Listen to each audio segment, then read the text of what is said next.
Officer EFM government गैस क्लोज शाहपुरा। आज अपन BCom part second year elements of financial management and के बारे में बात करेंगे।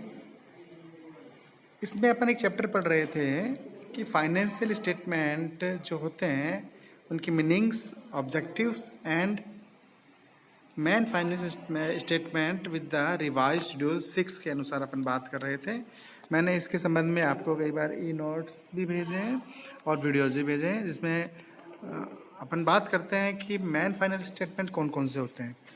देखिए, मेन फाइनेंशियल स्टेटमेंट में बैलेंस शीट और पोजीशन स्टेटमेंट, इनकम स्टेटमेंट और profit and loss accounts, fund flow statement, cash flow statement, value added statement, human resource statement या human resource accounting, social balance sheet, social income statement और social cost benefit statement, ये इस प्रकार 8 statements आपके main statements होते हैं।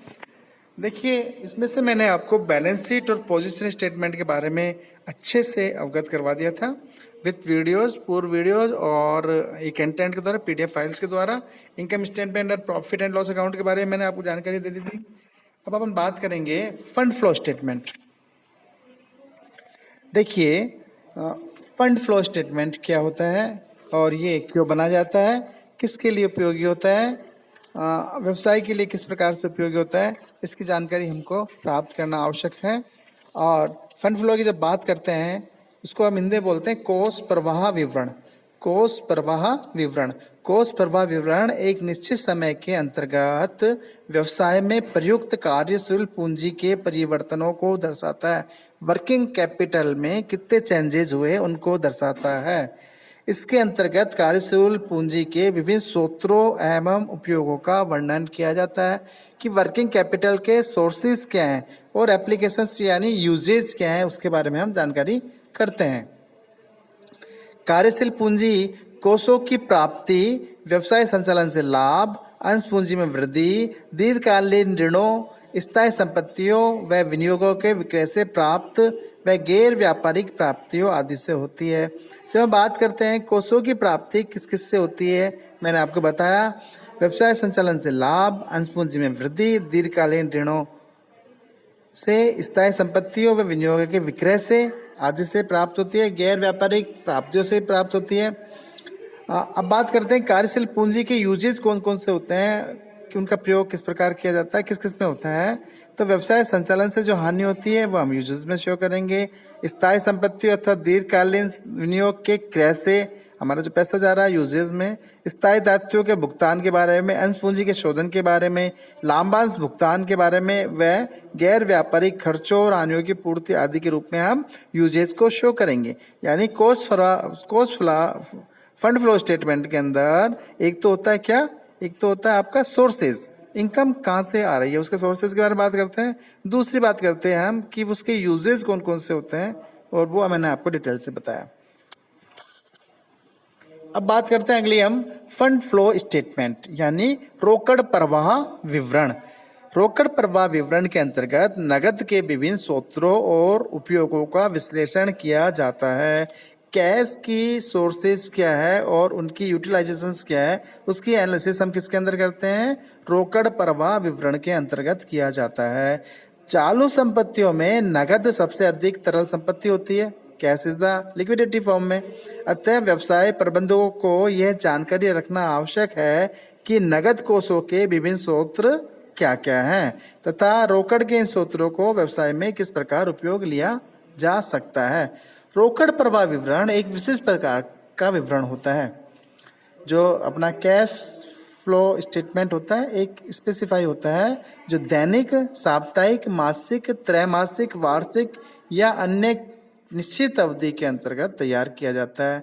यह विवरण किन्हीं 2 अवधियों के मध्य, देखिए मैं ध्यान से सुनिए, यह विवरण किन्हीं 2 अवधियों के मध्य व्यवसाय के नगद शेष में हुए परिवर्तनों के कारणों की व्याख्या करता है। 2 अवधियों के बीच के अंदर व्यवसाय में जो चेंजेस हुए कैश के बारे में, ओनली फॉर द कैश, है ना, कैश के बारे में कारणों की व्याख्या करता है। रोकड़ प्रवाह विवरण लेखा मानक 3 के अनुसार बनाया जाता है। कैश फ्लो स्टेटमेंट आपको रोकड़ प्रवाह विवरण लेखा मानक स्टैंडर्ड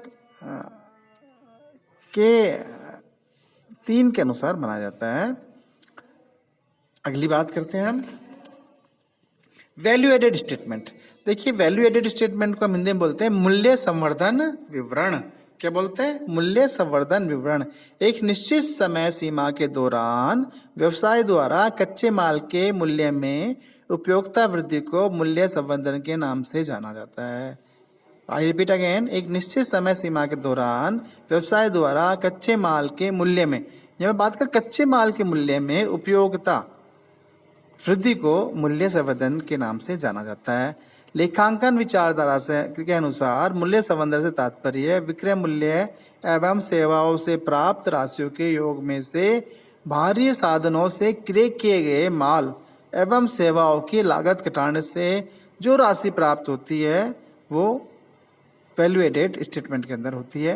वर्तमान समय में निम्न प्रकार के वैल्यू एडेड स्टेटमेंट बनाए जाते हैं। कौन कौन से? पहला है अकाउंटिंग वैल्यू एडेड स्टेटमेंट, दूसरा है इकोनॉमिक वैल्यू एडेड स्टेटमेंट, तीसरा है मार्केट वैल्यू स्टेटमेंट, चौथा है कैश एडेड वैल्यू स्टेटमेंट और पांचवा है human resource value added statement. अब बात करते हैं हम सामाजिक चिट्ठी की। सामाजिक चिट्ठी में social balance sheet. Social balance sheet क्या होती है?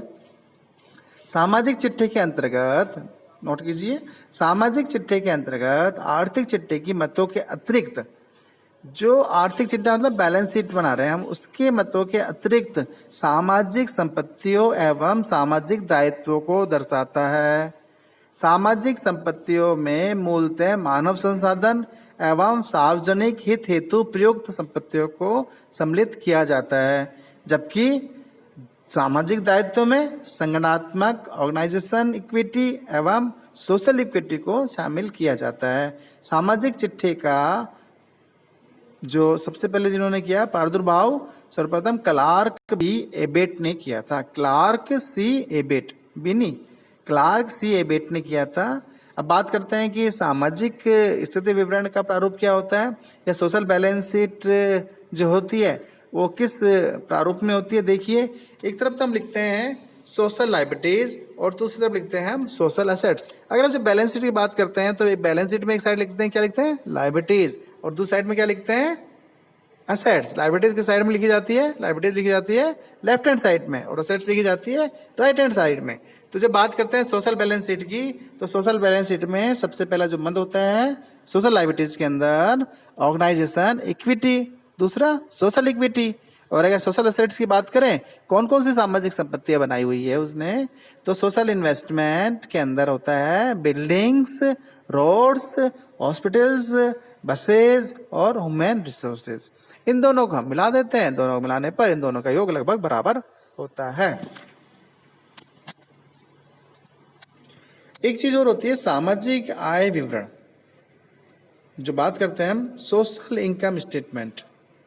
सामाजिक आय विवरण, सामाजिक आय विवरण में संस्था द्वारा समाज को प्रदान किए गए विभिन्न लाभों एवं सुविधाओं तथा संस्था की विद्यमानता के कारण समाज द्वारा वहन की गई विभिन्न लागतों तथा हानियों का वर्णन होता है। एक संस्था की विद्यमानता के कारण समाज को रोजगार, अच्छी किस्म के उत्पाद कर, विकास व अनुसंधान एवं विभिन्न सामाजिक सुविधाओं की प्राप्ति होती है, जबकि प्रदूषण, विभेद, प्राकृतिक साधनों के विध्वंस तथा मानव संसाधनों के उपयोग की लागत समाज द्वारा संस्था के लिए वहन की जाती है। सामाजिक आय विवरण व्यवसाय की उपस्थिति के कारण समाज में को होने वाले शुद्ध लाभ तथा हानि को दर्शाता है। चलिए, किस प्रकार की होनी चाहिए फाइनेंस, एक को नोट डाउन कीजिए please. Nature of financial statement, financial statement की प्रकृति किस प्रकार की होनी चाहिए। देखिए, फाइनेंशियल स्टेटमेंट कैसे बनाए जाने चाहिए, तो लिपिबद्ध होने चाहिए, राइट अप पे होने चाहिए, वो रिकॉर्डेड फैक्ट्स पे आधारित होने चाहिए, अकाउंटिंग कन्वेंशंस होने चाहिए, अकाउंटिंग प्रथाएं होनी चाहिए, स्वयं सिद्धि होनी चाहिए। स्वयं सिद्धि का मतलब होता है कि लेखापाल किस चीज को स्वयं के रूप में, स्वयं सिद्धि के रूप में मानकर चलता है, ये स्वयं सिद्धि बोलती है। जैसे वो मान लेता है कि देश के अंदर मुद्रा का मूल्य स्थिर रहेगा, ये स्वयं सिद्ध माना है, उसके अंदर परिवर्तन नहीं होगा। व्यक्तिगत निर्णय, व्यक्तिगत निर्णय भी लेखापाल के जो लेखापाल होता है, अकाउंटेंट होता है, AAOs होते हैं, अकाउंट सर्विसेज से होते हैं जो लोग, उनकी व्यक्तिगत निर्णय भी प्रभावित करते हैं। मान लीजिए लेखांकन के बारे में कोई एंट्री करनी है स्टॉक को लेकर, तो स्टॉक चाहे तो लेखाकार कॉस्ट पे कर सकता है स्टॉक की एंट्री, या मार्केट वैल्यू पे कर सकता है, या विच एवर इज लॉस कम होती है उस पर किया जाता है ज़्यादातर, है ना। और अपन जो एंट्री करते हैं स्टॉक की, तो हम या तो कर सकते हैं किस मेथड से, फीफो मेथड से कर सकते हैं, या लीफो मेथड से कर सकते हैं, या औसत प्रमाप लागत से कर सकते हैं, या प्रमाप लागत से करते हैं। ये सारी चीज़ें अकाउंटेंट की खुद की व्यक्तिगत निर्णय पर निर्भर होती है। अगला लेखांकन अवधारणा होती है ना, उनके आधार पर ही ये वित्तीय विवरणों को हम तैयार करते हैं। अगली बात करते हैं कि फाइनेंशियल जो स्टेटमेंट्स होते हैं उनके क्या गुण होते हैं। वित्तीय विवरणों के आवश्यक गुण। वित्तीय विवरण हमेशा पूर्ण होने चाहिए, पूर्णता लिए होनी चाहिए, यानी कि जो वित्तीय विवरण में दी गई सूचना वो पूर्ण होनी चाहिए। अपूर्ण सूचना वाले वित्तीय विवरण अपने उद्देश्य की प्राप्ति में असफल रहते हैं, वो अपने उद्देश्य प्राप्त नहीं कर सकते। इसलिए सूचनाओं की पूर्णता होना अति आवश्यक है। सूचनाओं में तालिकाएं, विवेचना, टिप्पणी एवं स्पष्टीकरण आवश्यक होने चाहिए। दूसरी बात होती है प्रासंगिक होने चाहिए। जो वित्तीय विवरण बनाए गए हैं वो अपने उद्देश्यों के संदर्भ में बिल्कुल स्पष्ट होने चाहिए, उनमें कोई प्रासंगिकता नहीं छूटनी चाहिए। यदि वित्तीय विवरणों में उद्देश्यों के अनुसार सूचनाएं नहीं होगी तो उस पर आधार पर तैयार किए गए निष्कर्ष क्या निकलेंगे, गलत निकलेंगे। इसलिए प्रासंगिकता बिल्कुल होनी चाहिए, रेलिवेंस होना चाहिए इन्फॉर्मेशंस का। बौद्धिक में होनी चाहिए। बौद्धिक का मतलब होता है कि जो वित्तीय विवरण है उनका प्रमुख उद्देश्य क्रम के साधनों और कार्यों के निष्पादन के संबंध में सूचनाएं उपलब्ध कराना होता है। अतः इसमें दी जाने वाली सूचनाएं सरल होनी चाहिए, बौद्धिक में आसानी से समझ में आने वाली होनी चाहिए। यदि वित्तीय विवरण जटिल एवं कठिन होंगे तो वो महत्वहीन बन जाएंगे और उनकी उपयोगिता समाप्त होनी चाहिए। यथार्थ होने चाहिए, एक्यूरेसी को लेकर होने चाहिए वित्तीय विवरण। वित्तीय विवरण में दी गई सूचना से संस्था की प्रगति, वर्तमान स्थिति और भविष्य का यथार्थ और सच्चा ज्ञान होना चाहिए। असत्य सूचना देने पर कानूनी दायित्व उत्पन्न हो सकता है। तुलनात्मक, कंपैरेटिवली होना चाहिए। स्टेटमेंट इस तरह होने चाहिए, तुलनात्मक होना चाहिए। वित्तीय विवरण तैयार करने का मूल उद्देश्य ये होता है कि हम उसमें दी गई सूचना को हम कंपेयर कर सकें। कंपेयर किससे कर सकें, चालू वर्ष की से गत वर्षों या पूर्व के वर्षों की तुलना की जा सकती है कि जो सूचनाएं हैं वो किसके अनुसार है। शीघ्रता से तैयार किया जाने वाला स्टेट होना चाहिए, शीघ्रता से तैयार कर सकें। पता चला मुझे साप्ताहिक इंफॉर्मेशन चाहिए थी और वो बनाने में उसको 15 दिन लग गए, तो इस तरह का स्टेटमेंट हमारे लिए यूजफुल नहीं होगा। स्टेटमेंट हमेशा विश्वसनीय होना चाहिए, रिलायबल होना चाहिए। वित्तीय विवरण में दी गई सूचनाएं यथार्थ होनी चाहिए, हमेशा विश्वसनीय होनी चाहिए और उनका विश्लेषण किया जा सके, इस तरह के वित्तीय स्टेटमेंट दिए जाने चाहिए। आज के लिए इतना ही काफ़ी। मैं doctor Vijay Kumar, Shahpura girls college, Jaipur. Thank you very much.